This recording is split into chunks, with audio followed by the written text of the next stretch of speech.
It started on her first day in Manila. Fresh off the plane from Kiev, the Ukrainian woman, a curious and adventurous soul in her late 20s, was eager to discover what life in the Philippines truly felt like.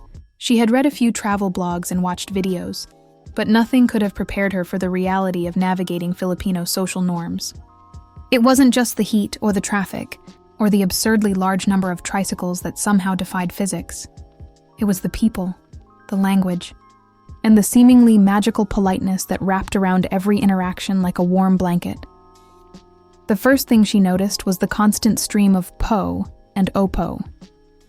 In Ukraine, politeness was important, but it didn't involve tacking extra syllables onto every sentence.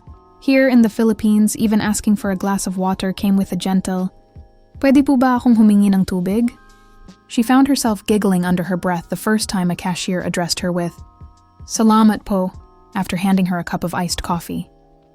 In her mind, it sounded like a spell being cast over her, like she had unknowingly entered a world where words themselves carried charm and magic. She quickly discovered that these terms weren't just polite, they were loaded with cultural meaning. Po and opo were more than just affirmations. They were a display of respect and hierarchy. If a child said opo to an elder, it was a tiny but significant acknowledgement of the elder's authority. If a stranger said po to her, it made her feel like she was simultaneously noticed and accepted. Each use of the word seemed to carry the weight of centuries of tradition, of a society built on mutual respect and acknowledgement. And yet, it wasn't formal or stiff. It was fluid, natural, and almost musical. Then there were the titles, At and Kuya. She initially thought someone was giving her nicknames, but it turned out that Ate simply meant older sister, and Kuya meant older brother. Every street vendor, every neighbor, and even random people she met in small shops addressed one another this way, even if they weren't related. A man selling mangoes might call his friend Kuya, and a woman giving directions might refer to another woman as Ate, all without hesitation. At first, it made her feel like she had stumbled into a massive extended family. Even more confusingly, sometimes she was called Ate herself. She would laugh awkwardly, correcting them with a shy, "I'm not that old," only to be told, "It's just polite." And so, she adapted. Her first encounter with the concept of leaving without saying goodbye happened one sweltering afternoon at a local cafe. She had been chatting animatedly with a group of new Filipino friends she had met through a language exchange. They had been laughing, swapping stories about food, culture, and the occasional miscommunication. When she finally realized she had to leave to meet another friend, she got up and began her usual Ukrainian routine, waving, saying goodbye, and making sure everyone saw her out. But the group barely acknowledged her departure. They were mid-laugh, sharing a joke about durian, and simply nodded, saying, "See you later," or nothing at all. Confused, she hesitated in the doorway. This became a recurring theme in her first month. Filipinos said, "See you later" all the time, and she began to realize that it wasn't necessarily a promise of seeing her in 5 minutes. Sometimes it meant, "We'll meet again eventually." Other times it meant, "Good luck finding your way home through Manila traffic." And often, it meant, "I'm too caught up in life right now to see you off properly, but we'll chat soon." At first, she felt slightly offended. In Ukraine, not saying goodbye could be perceived as rude, even cold. Here, it was charmingly nonchalant, a reflection of a culture that didn't take itself too seriously and prioritize living in the moment. One of her most heartwarming moments came during her first fiesta in a small barangay outside Manila. She had been invited to a neighbor's house for a simple lunch, rice, adobo, and some sweet banana Q. Everyone in the neighborhood greeted her as if she were part of the family. Children ran around calling her Ate, while the elders asked her, "Kumain ka na po?" She realized she hadn't eaten yet because she was too busy taking in the vibrant decorations, the music, and the laughter. She sat down, smiled, and nodded, saying "opo" at appropriate moments, laughing when someone explained what the words meant in more detail. During this gathering, she noticed yet another layer to Filipino social magic.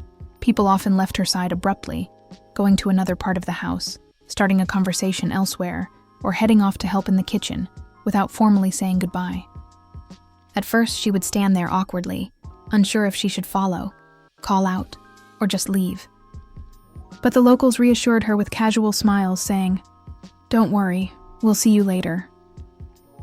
That simple phrase became a symbol of trust, flexibility, and openness. It wasn't a broken promise. It was an invitation to stay present, to enjoy the moment, and to accept that life here had a rhythm she was only beginning to understand. She also discovered how humor played a role in all of this. Filipinos would joke about their own forgetfulness or tendency to leave without formal goodbyes. One evening, while riding a jeepney packed with people heading home from work, an older woman elbowed her gently and said, "Huwag kang magalit kung aalis kami bigla, ha?" Welcome to the Philippines. The Ukrainian woman laughed so hard she nearly missed her stop. This blend of candid honesty, lightheartedness, and genuine warmth became a recurring pattern in her life. Over time, she began to mirror these behaviors. She learned to respond with po and opo naturally, without overthinking. She started calling older acquaintances ate and kuya, sometimes without realizing she was doing it. She began to accept departures without formal goodbyes, understanding that the essence of Filipino social etiquette wasn't rigid politeness, but a deep, playful, and heartfelt connection that transcended words. One of the funniest moments occurred during a simple grocery run. She approached the cashier, handed over her money, and said, "Salamat po," as she had seen everyone do. The young cashier smiled and nodded, but then immediately turned back to the next customer. She stood there, feeling a little lost, before laughing at herself.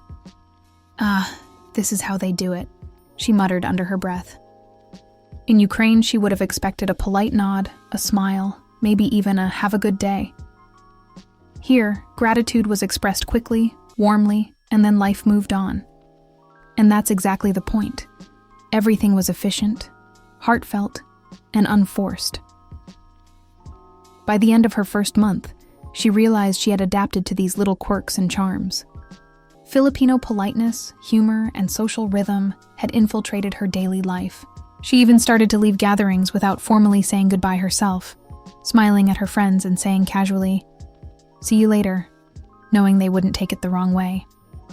She had learned to embrace the subtle dance of interaction that was uniquely Filipino. Even small things like waving at neighbors she barely knew, nodding respectfully at elders, or teasing a jeepney driver with a playful, "Kuya, pasensya na po sa abala," became part of her routine. She laughed more freely, accepted unexpected interruptions, and began to enjoy the fluidity of Filipino social etiquette. The initial confusion had transformed into appreciation, and the awkwardness into laughter and connection. Her favorite moment came during a Sunday morning walk along the bustling streets of her neighborhood. Children ran past, calling out "Ate" to her. Older neighbors waved with a friendly po added at the end of their greeting, and street vendors smiled as she paused to sample fresh mangoes. As she walked back to her apartment, she realized she had become part of the rhythm, part of the pulse of the city. The Ukrainian woman's world had expanded, not just geographically, but emotionally, linguistically, and culturally. She had discovered a new form of joy in the tiny quirks, the playful respect, and the charming unpredictability of Filipino life. She laughed to herself, thinking about how she had worried about not saying goodbye or getting words wrong. In reality, those moments of uncertainty had become her favorite stories. The anecdotes she would share with friends back home. Filipino social etiquette wasn't something to memorize. It was something to experience, to live, and to embrace with an open heart. By the end of this first part of her journey, she understood one essential truth. In the Philippines, every po, every opo, every ate, and every casual "see you later" carried a heartbeat, a human connection that couldn't be translated but could only be felt. It was messy, it was funny, and it was heartwarming. And for the Ukrainian woman, it was exactly what she had been looking for. Her second month in the Philippines began with a mix of excitement and trepidation. By now, she had grasped the basics, the magic of po and opo, the affectionate use of ate and kuya, and the casual approach to goodbyes. Yet she quickly realized that this country was a bottomless well of surprises, and each day brought a new lesson in humor, humanity, and humility.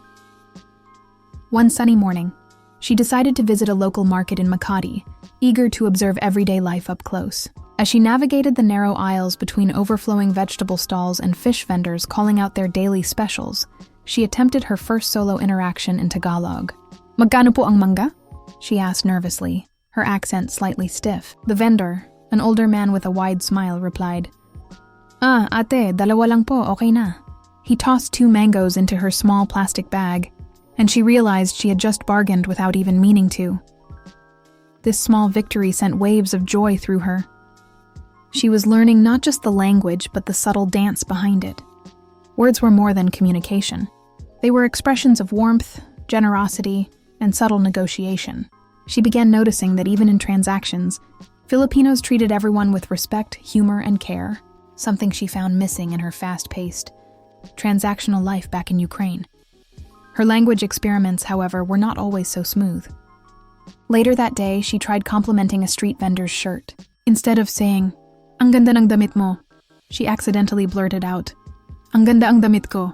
She froze as the vendor paused, blinked, and then laughed so hard she nearly dropped her wallet. She had just told him that her own shirt was beautiful. Mortified at first, she laughed along with him, realizing that these little mistakes were part of the charm of living in the Philippines. Every blunder became a story, every mispronunciation, a bridge toward friendship. One of the most endearing aspects of Filipino life, she discovered, was how people seemed to exist in overlapping circles of kindness and humor. On her way home, she stopped to help an elderly lady carrying a heavy bag. As she lifted it, the woman patted her hand and said, "Maraming salamat, ate. God bless po." She paused, smiling, feeling a warmth she hadn't expected. In Ukraine, helping strangers often felt transactional or perfunctory. Here, it felt intimate, personal, and sincere. Even small gestures carried enormous emotional weight. She also began to notice more subtle cultural nuances in language. Words like "haya" didn't just mean embarrassment. They were complex expressions of social responsibility and empathy. When she accidentally stepped on a child's foot in a crowded street, she immediately said, "Pasensya po," and felt the child's mother gently laugh rather than scold her. That moment crystallized something she had begun to sense. Filipino social etiquette wasn't about rigid rules. It was about maintaining harmony, expressing respect, and connecting emotionally. The magic of leaving without saying goodbye continued to fascinate her. She visited a friend's home for a small afternoon gathering, and when she needed to leave early, everyone waved casually. "See you later."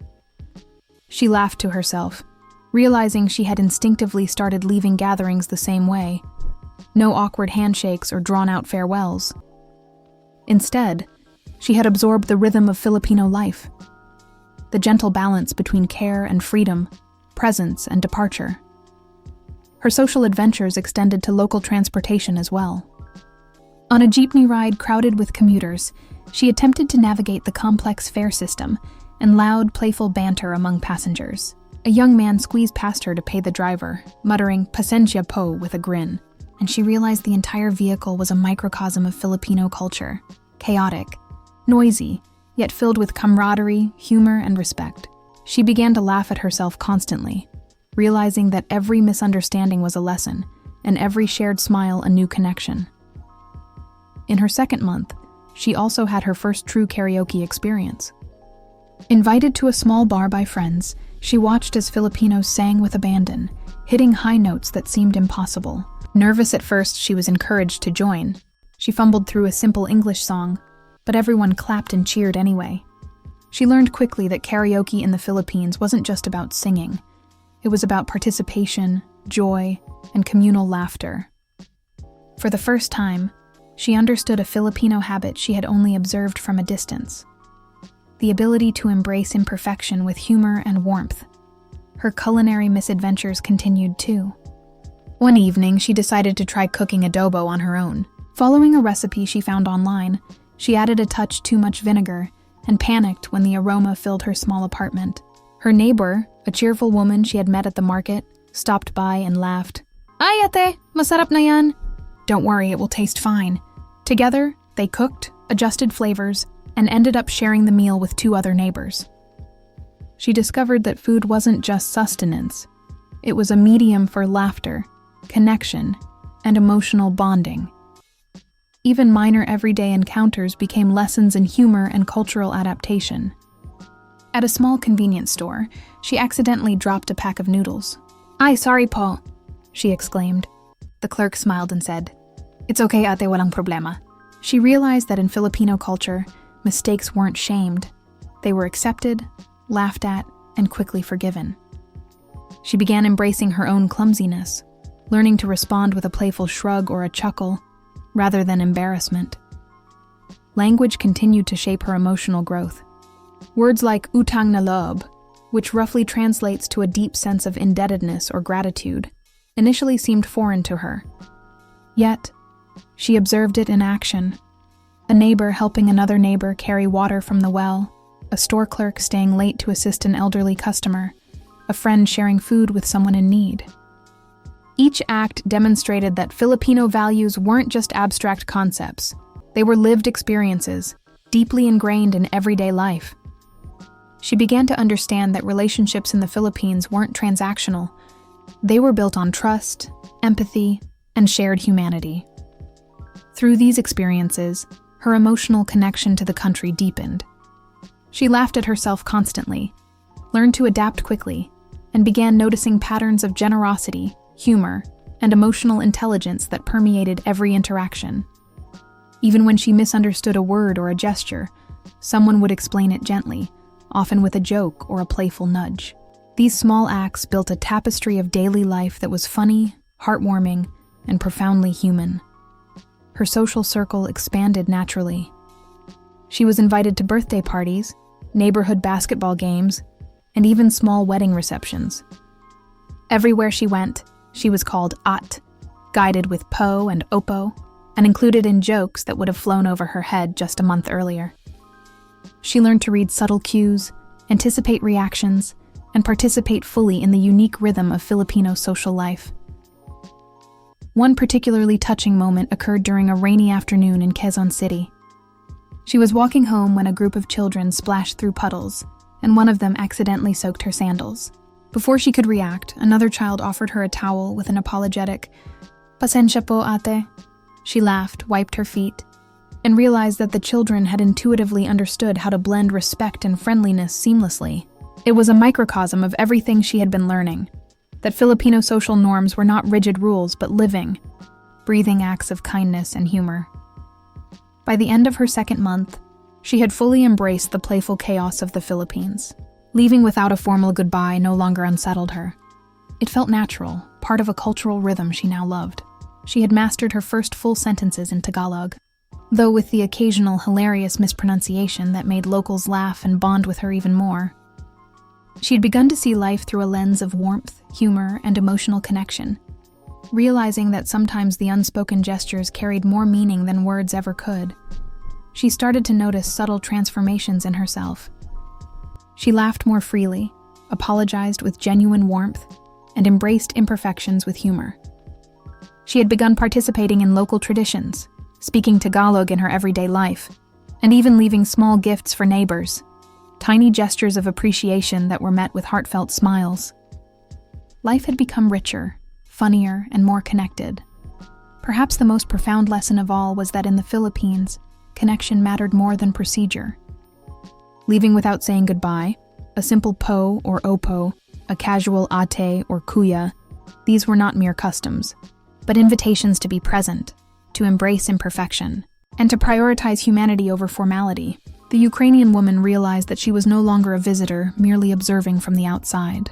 She had become part of the flow, part of the laughter, part of the warmth that made everyday Filipino life both hilarious and deeply moving. As she prepared for her third month in the Philippines, she felt a quiet excitement. She knew there were still countless quirks, misunderstandings, and delightful surprises awaiting her. But she also knew that she had adapted, laughed, and grown. She had begun to see the Philippines not just as a destination, but as a living, breathing home where humor, kindness, and human connection reigned supreme. And with that, she stepped out once more into the bustling streets, smiling at the jeepney driver who greeted her with a casual, "Kuya, paalam po," and the neighbor who waved without saying goodbye. She returned the gestures not to. By the time her third month in the Philippines arrived, she had become not just an observer, but an active participant in everyday Filipino life. The streets, markets, and homes that had once felt overwhelming now felt familiar, almost like an extended family living across neighborhoods and islands. She laughed easily at the smallest misunderstandings, appreciated the subtleties of language, and had learned that every Filipino idiom, gesture, or casual joke carried layers of meaning that reflected centuries of culture and humanity. She noticed that her ability to speak Tagalog, even imperfectly, had become a bridge rather than a barrier. Words she had once stumbled over, utang na loob, pakikisama, hiya, bahala na, now rolled naturally off her tongue.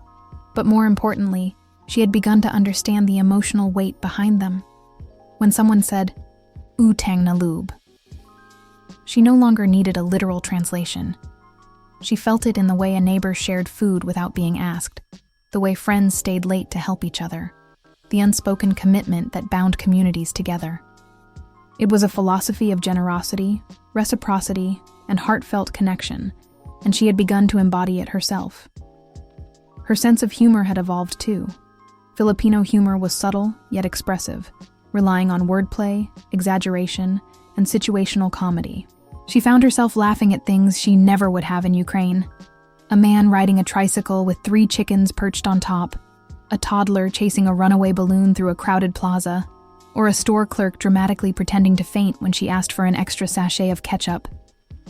These moments were absurd, yes, but also deeply human, blending chaos and kindness into a way of life that she now cherished. One afternoon, she attended a small neighborhood fiesta in Quezon City. The streets were alive with music, lanterns, and the aroma of grilled meats. Children ran between makeshift tables, adults joked loudly, and everyone seemed to know everyone else, or at least pretended to. She tried her hand at dancing the traditional tinakling with 2 other women, her feet awkwardly following the rhythm of bamboo poles. She stumbled, laughed, and fell into the arms of a neighbor, who whispered with a grin, "Don't worry, Ate, that's how we learn." Her laughter echoed through the street, mingling with the music, and she realized that these festivals were less about perfection and more about togetherness, joy, and participation. Food remained a central theme in her journey. She had grown to love adobo, sinigang, and of course, the sweet-style Filipino spaghetti. But it was not just the taste that captivated her. It was the culture of sharing, of offering a plate before you even ask if someone is hungry, of sitting together on small stools around a table and talking about life, love, and family. She had invited neighbors to her small apartment to cook together, turning simple meals into communal celebrations.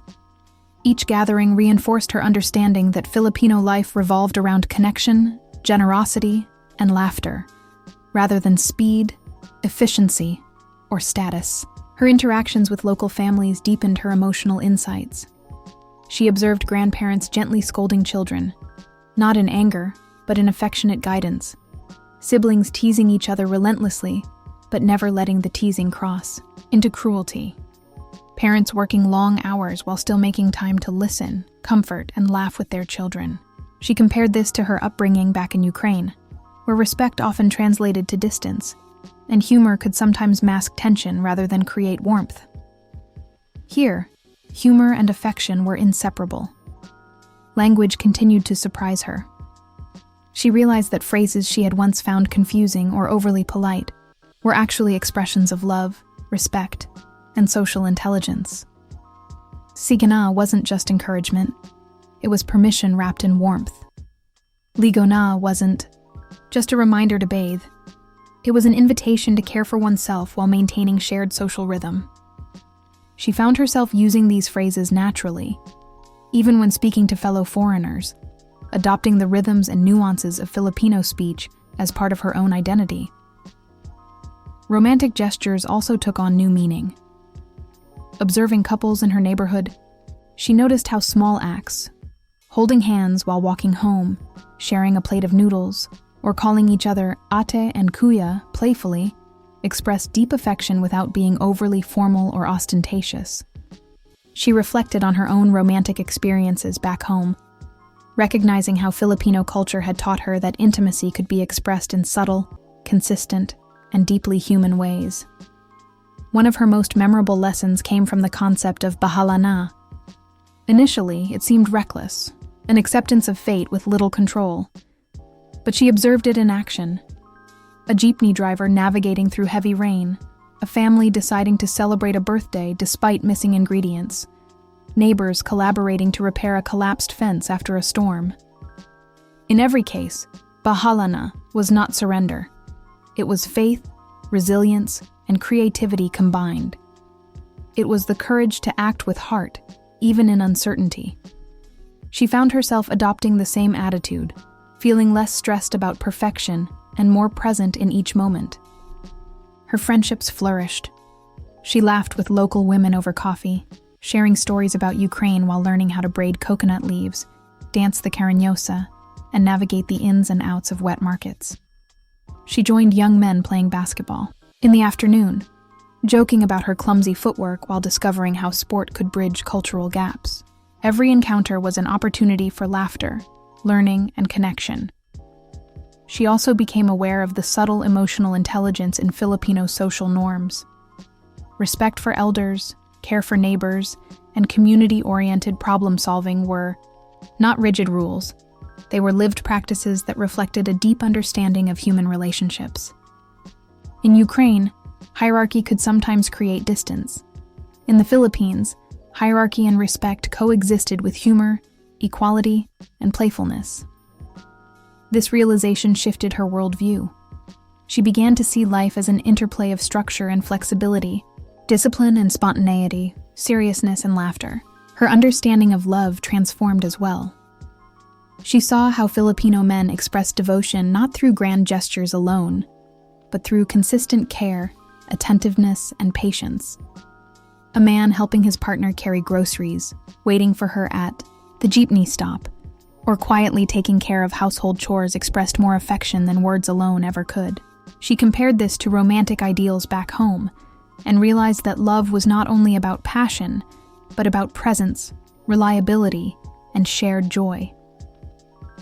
By the end of her 3rd month, the Ukrainian woman had not only learned Tagalog, but had absorbed the spirit behind it. She laughed at herself freely, made mistakes without fear, and celebrated the imperfections of life alongside her friends. She embraced the rhythms of Filipino social life, the casual hellos, the unspoken gestures of respect, the humor that softened every interaction. She understood that every greeting, every idiom, every shared meal was an act of love, connection, and humanity. Her departure from her neighborhood after her final stay was filled with the bittersweet mix of gratitude and longing. Neighbors waved, casually children ran up to hug her. Friends whispered, "Sige na, hanggang sa muli ate." She smiled, realizing she no longer needed formal goodbyes. She was leaving part of herself in the streets, homes, and hearts of the people she had come to love. As she boarded her plane back to Ukraine, she reflected on the transformation she had undergone.